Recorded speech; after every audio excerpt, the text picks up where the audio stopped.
Crohn's disease and ulcerative colitis are autoimmune illnesses that afflict 1.6 million Americans, 30,000 here in Central Ohio. Now, a Central Ohio student is helping raise awareness about an illness that does not have a cure.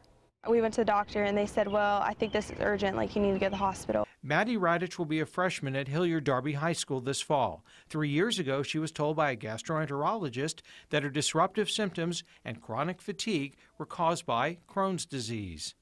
I just thought, like, what is this disease? Like, how is it going to affect me? Will I still be able to play sports? Inflammatory bowel disease is being diagnosed far more often than ever before. About 700 young people are under the care of Nationwide Children's Hospital.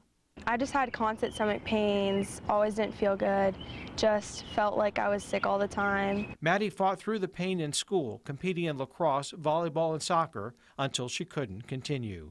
After receiving a diagnosis, she now makes monthly trips to the hospital for immunotherapy. And for the third straight year, her family joined her to participate in Take Steps Columbus at Kaufman Park in Dublin this evening. Maddie's treatment has worked so far.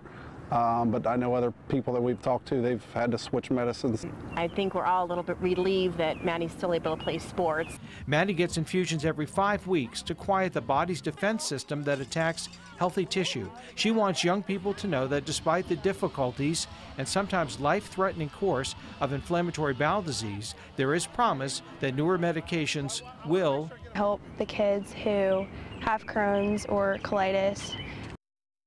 Maddie is this year's honored hero. The annual event has drawn 4,000 participants in the last couple of years, the largest turnout in the nation.